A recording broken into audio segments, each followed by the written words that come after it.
दोस्तों, मार्केट में बहुत सारी कैंडलस्टिक पैटर्न बनती हैं, लेकिन क्या यह सभी कैंडलस्टिक पैटर्न काम करती हैं? नहीं। आज हम 7 पावरफुल कैंडलस्टिक पैटर्न देखेंगे जिनकी एक्यूरेसी नेक्स्ट लेवल है। सिर्फ इतना ही नहीं, पावरफुल कैंडल के साथ साथ हम इसकी साइकोलॉजी भी सीखेंगे ताकि आपको अपनी ट्रेडिंग जर्नी में बेहतर रिजल्ट मिल सके। तो सबसे पहली पावरफुल और सभी ट्रेडर्स की फेवरेट कैंडल है हैमर। हैमर एक कीक बुलिश कैंडल है जिसकी फॉर्मेशन होने के बाद यूजुअली मार्केट ऊपर जाता है। इस कैंडल की एक कंडीशन है कि इसके शैडो की साइज इसके बॉडी से 2 गुना लंबी होनी चाहिए। जब ये कैंडल किसी सपोर्ट के आसपास बने तब हाईली चांस रहते हैं कि मार्केट एक अपर साइड मूवमेंट थे। जैसे कि यहाँ आप देख सकते हैं, इस सपोर्ट के पास हैमर का निर्माण हुआ और इसके बाद मार्केट ने ऊपर की तरफ मोमेंटम दिया भी। लेकिन आपको यह समझने की जरूरत है कि हैमर कैंडल में ऐसी क्या खास बात है कि यह बनने के बाद मार्केट ऊपर जाती है। हैमर बनने के बाद प्राइस ऊपर ही क्यों जाती है, प्राइस नीचे क्यों नहीं जाती? इस क्वेश्चन का सॉल्यूशन आपको हैमर कैंडल की साइकोलॉजी में मिलेगा। देखिए, स्टार्टिंग में प्राइस ओपन होती है और सेलर्स की वजह से प्राइस नीचे गिरने लगती है, पर किसी इंपॉर्टेंट सपोर्ट के पास बायर्स एक्टिव होते हैं और प्राइस को ऊपर की तरफ पुश करते हैं। एंड में प्राइस जहां ओपन हुई थी उसके भी ऊपर बायर्स प्राइस को क्लोज करवाने में कामयाब रहते हैं। शुरुआत में सेलर्स ने पूरी कोशिश की थी प्राइस को नीचे गिराने की, लेकिन एंड में बायर्स ने पूरा कंट्रोल लेकर अपना डोमिनेंस दिखाया, जिसके बाद हमें हैमर कैंडल जैसी फॉर्मेशन मिलती है। इस कैंडल में अभी बायर्स का डोमिनेंस है। जब दूसरी कैंडल भी इस हैमर के हाई के ऊपर क्लोज हो जाए तब हम कंफर्म हो जाते हैं कि अब प्राइस यहां से एक अपर साइड मूवमेंट दे सकती है, क्योंकि यह दोनों ही कैंडल में बायर्स का डोमिनेंस है। अब दूसरी इंपॉर्टेंट कैंडल देखते हैं जो कि सेलर्स की पसंदीदा कैंडल में से एक है, वह है शूटिंग स्टार। शूटिंग स्टार एक भी बेयरिश कैंडल है जिसकी फॉर्मेशन होने के बाद यूजुअली प्राइस नीचे गिरती है। इसकी भी एक कंडीशन है कि इसके शैडो की लंबाई इसके बॉडी से मिनिमम 2 गुना ज्यादा होना चाहिए। जब यह कैंडल किसी रेजिस्टेंस के आसपास बने तो हाईली चांस रहेंगे कि प्राइस नीचे गिरे। जैसे आप देख सकते हैं, यहाँ मार्केट पहले अपर ट्रेंड में मूव कर रहा था, फिर हमें एक पुल बैक देखने को मिला और इस रेजिस्टेंस के पास हमें एक शूटिंग स्टार की फॉर्मेशन मिली। अब संभावना है कि यहाँ से फिर से प्राइस में एक गिरावट देखने को मिले। लास्ट में हमें सेलिंग प्रेशर मिला भी। अब इस कैंडल की साइकोलॉजी समझते हैं। स्टार्टिंग में प्राइस ओपन होती है और बायर्स प्राइस को ऊपर पुश करते हैं, पर किसी इंपॉर्टेंट रेजिस्टेंस के पास सेलर्स एक्टिव हो जाते हैं और वे प्राइस को नीचे धकेलने लगते हैं। कैंडल की शुरुआत में बायर्स ने पूरी कोशिश की थी प्राइस को ऊपर ले जाने की, लेकिन वे सब लोग असफल रहे और अंत में सेलर्स ने पूरा पावर दिखाकर प्राइस को नीचे की तरफ पुश कर दिया। इस कैंडल में सेलर्स का पावर दिख रहा है, इसलिए हम बोल सकते हैं कि अगर दूसरी कंफर्मेशन कैंडल इस शूटिंग स्टार के लो के नीचे क्लोज हो जाए तब हम सेल में एंट्री कर सकते हैं, क्योंकि यहाँ दोनों कैंडल में ही सेलर्स का प्रेशर है। अब हैमर और शूटिंग स्टार के बाद तीसरी पावरफुल कैंडल देखते हैं, वह है three white soldier. Three white soldier एक बुलिश पैटर्न है जिसमें 3 कैंडल का कॉम्बिनेशन होता है। थ्री व्हाइट सोल्जर की कंडीशन है कि यह तीनों कैंडल की बॉडी ज्यादा होनी चाहिए और शैडो मिनिमम, जिसमें हर एक कैंडल की क्लोजिंग प्राइस पिछली कैंडल के हाई से ऊपर होनी चाहिए और तीनों कैंडल का कलर ग्रीन होना चाहिए। जब यह कैंडलस्टिक पैटर्न किसी सपोर्ट के आसपास बने तब इसकी एक्यूरेसी नेक्स्ट लेवल तक पहुंच जाती है। दोस्तों, क्या आप इसको 3 व्हाइट सोल्जर पैटर्न कंसीडर कर सकते हैं? नहीं, इसको हम 3 व्हाइट सोल्जर कंसीडर नहीं कर सकते, क्योंकि इसमें दूसरी वाली कैंडल की क्लोजिंग प्राइस इस फर्स्ट वाली कैंडल के हाई से नीचे है, इसलिए हम इसको 3 व्हाइट सोल्जर पैटर्न नहीं बोल सकते। अब 3 व्हाइट सोल्जर की साइकोलॉजी समझते हैं। पहली कैंडल बनती है और बायर्स का फुल पावर होने की वजह से प्राइस ऊपर ही क्लोज हो जाती है। दूसरी कैंडल ओपन होती है और इसमें भी बायर्स अपना डोमिनेंस दिखाकर प्राइस को ऊपर पुश करने लगते हैं। दूसरी कैंडल भी ऊपर ही क्लोज हो जाती है। आखिर में तीसरी कैंडल भी ओपन होने के साथ बायर्स फिर से एक्टिव हो जाते हैं और एक बार फिर से प्राइस को ऊपर पुश करते हैं और प्राइस ऊपर ही क्लोज हो जाती है। यह तीनों कैंडल में बायर्स का फुल पोटेंशियल है, इसलिए 3 व्हाइट सोल्जर की एक्यूरेसी ज्यादा है। चलिए इसको एक एग्जाम्पल के साथ समझते हैं। यहाँ शुरुआत में प्राइस नीचे आता है उसके बाद फिर से ऊपर चला गया। जहां से मार्केट ने ऊपर की डायरेक्शन में मूव किया था वह एरिया हमारे लिए सपोर्ट का काम करेगा। नेक्स्ट हम देखें तो प्राइस इसी सपोर्ट के पास 3 व्हाइट सोल्जर की फॉर्मेशन बनाता है, जो कि हाईली एक्यूरेट कैंडलस्टिक पैटर्न में से एक है। तो अब हम बाय में एंट्री कर सकते हैं, जिसमें स्टॉप लॉस इस 3 व्हाइट सोल्जर के लो से थोड़ा नीचे रखेंगे और प्रॉफिट टारगेट के लिए हम इस नजदीकी रेजिस्टेंस का यूज करेंगे। आगे हमारा प्रॉफिट टारगेट भी कंप्लीट हो चुका है। दोस्तों,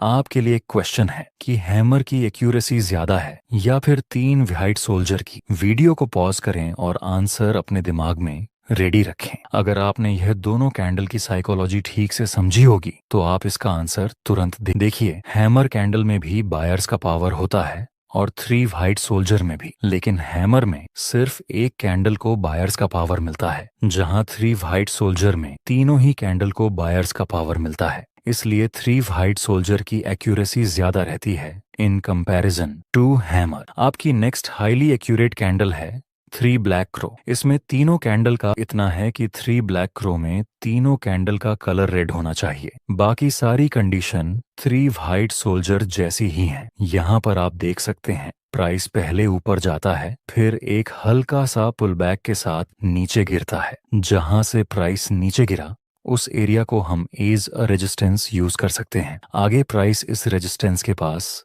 3 ब्लैक क्रो की फॉर्मेशन बनाता है, जो एक बेरिश सिग्नल है। तो फिर अब हम सेल में एंट्री कर सकते हैं। स्टॉप लॉस इस 3 ब्लैक क्रो के हाई से थोड़ा सा ऊपर और प्रॉफिट टारगेट के लिए हम नजदीकी सपोर्ट का यूज करेंगे। नेक्स्ट, एक बड़ी गिरावट के साथ हमारा प्रॉफिट टारगेट कंप्लीट हो गया। चलिए इसकी साइकोलॉजी समझते हैं। स्टार्टिंग में प्राइस ओपन होती है और सेलर्स की वजह से प्राइस नीचे आती है और नीचे ही प्राइस क्लोज हो जाती है। दूसरी कैंडल में भी सेलर्स की एक्टिविटी ज्यादा होने की वजह से प्राइस ओपन होकर नीचे क्लोज हो जाती है और थर्ड कैंडल में सेलर्स का पावर ज्यादा होने की वजह से प्राइस ओपन होकर नीचे क्लोज हो जाती है। यह तीनों ही कैंडल में सेलर्स सेल करने में ज्यादा इंटरेस्टेड हैं, इसलिए यहाँ संभावना है कि आगे भी प्राइस नीचे गिर सकती है। दोस्तों, इस वीडियो में हमने ट्रेडिंग के बहुत सारे न्यू कॉन्सेप्ट ऐड किए हैं, जिससे कि आपकी ट्रेडिंग जर्नी सिंपल हो जाए। वीडियो बनाने में हमारी पूरी टीम की बहुत ज्यादा मेहनत लगी है। अगर आप हमें सपोर्ट करना चाहते हैं तो एक लाइक जरूर कर देना। आपकी नेक्स्ट कैंडल है बुलिश एंगल्फिंग। ये कैंडलस्टिक पैटर्न 2 कैंडल के कॉम्बिनेशन से बनती है, जिसमें पहले वाली कैंडल का कलर रेड होना चाहिए और दूसरी बड़ी कैंडल का कलर ग्रीन होना चाहिए। यह बुलिश कैंडल है तो यह किसी सपोर्ट के आसपास बननी चाहिए। इसकी एक और कंडीशन है कि यह फर्स्ट वाली कैंडल का हाई एंड लो पूरी तरह से दूसरी वाली ग्रीन कैंडल के अंदर होना चाहिए। यहाँ पर आप देख सकते हैं इस इम्पोर्टेंट सपोर्ट के पास बुलिश एंगल्फिंग पैटर्न का निर्माण हुआ और फिर प्राइस ने अपर साइड मूवमेंट दिया भी था। इसके पीछे की साइकोलॉजी समझते हैं। स्टार्टिंग में प्राइस ओपन होती है और सेलर्स की वजह से प्राइस नीचे मूवमेंट देती है और नीचे ही कैंडल क्लोज हो जाती है। मतलब इस कैंडल में अभी सेलर्स का डोमिनेंस है। दूसरी कैंडल हल्का सा गैप डाउन होकर ओपन होती है, जहां सेलर्स प्राइस को नीचे ले जाने की कोशिश करते हैं, लेकिन करेंटली बायर्स एक्टिव होते हैं और वे प्राइस को फुल पावर के साथ ऊपर पुश करने की कोशिश करते हैं और बायर्स प्राइस को फर्स्ट कैंडल के हाई के ऊपर क्लोज करवाने में कामयाब रहते हैं। यहाँ इस कैंडल में सेलर्स का डोमिनेंस था, लेकिन दूसरी कैंडल में बायर्स का डोमिनेंस देखने को मिला। जब दूसरी कैंडल इस ग्रीन कैंडल के हाई के ऊपर क्लोज हो जाए तब हम बाय में एंट्री कर सकते हैं। इसी तरह आपकी दूसरी पैटर्न है बेयरिश एंगल्फिंग। इसका निर्माण होने के बाद यूजुअली मार्केट नीचे गिरता है। इसमें यह फर्स्ट कैंडल का कलर ग्रीन होना चाहिए और सेकंड कैंडल का कलर रेड होना चाहिए। यह बात जरूरी है कि बेयरिश एंगल्फिंग किसी रेजिस्टेंस के आसपास बननी चाहिए, तभी इसकी एक्यूरेसी बेहतर रहेगी। इसमें भी यह फर्स्ट कैंडल का हाई और लो पूरी तरह से इस सेकंड कैंडल के अंदर होना चाहिए। आप देख सकते हैं यहाँ इस इम्पोर्टेंट रेजिस्टेंस के पास एक बेयरिश एंगल्फिंग का निर्माण हुआ और फिर प्राइस ने एक डाउन साइड की मूवमेंट दी थी। इसकी क्या साइकोलॉजी है, चलिए देखते हैं। शुरुआत में प्राइस ओपन होती है और बायर्स की वजह से प्राइस ऊपर की तरफ मूवमेंट देती है और ऊपर ही क्लोज हो जाती है। दूसरी कैंडल हल्का सा गैप अप के साथ ओपन होती है और धीरे धीरे ऊपर जाती है, लेकिन सडनली सेलर्स एक्टिव होते हैं और वे प्राइस को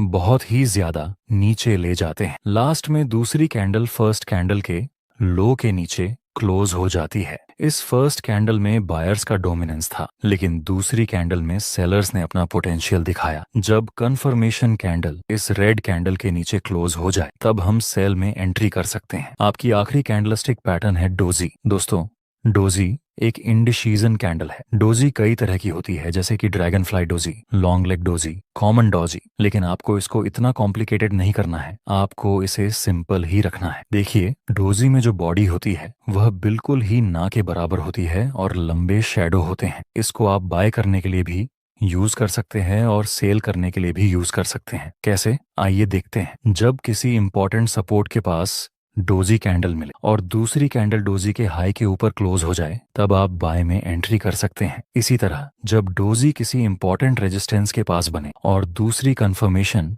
कैंडल डोजी के लोरी के नीचे क्लोज हो जाए तब आप सेल में एंट्री कर सकते हैं। याद रहे दोस्तों, डोजी के आधार पर ट्रेड लेते समय आपको हमेशा कंफर्मेशन कैंडल का वेट करना है, क्योंकि यह इंडिसीजन कैंडल है। चलिए इसकी साइकोलॉजी समझते हैं। शुरुआत में प्राइस ओपन होती है और सेलर्स प्राइस को नीचे पुश करते हैं, लेकिन बायर्स एक बार फिर से प्राइस को ऊपर ले जाते हैं। जैसे ही प्राइस ऊपर जाती है, सेलर्स फिर से एक्टिव होते हैं और प्राइस को नीचे पुश कर देते हैं और जहां प्राइस ओपन हुई थी उसके आसपास ही क्लोज हो जाती है। सेलर्स ने कोशिश की थी प्राइस को नीचे ले जाने की, लेकिन वे नाकामयाब रहे, और वहीं बायर्स ने भी कोशिश की थी प्राइस को ऊपर ले जाने की, लेकिन वे भी सफल नहीं रहे, जिस वजह से इस कैंडल को हम इंडिसीजन कैंडल बोलते हैं। दोस्तों, अगर आपको इस वीडियो से कुछ ना कुछ वैल्यू मिली हो तो लाइक जरूर करना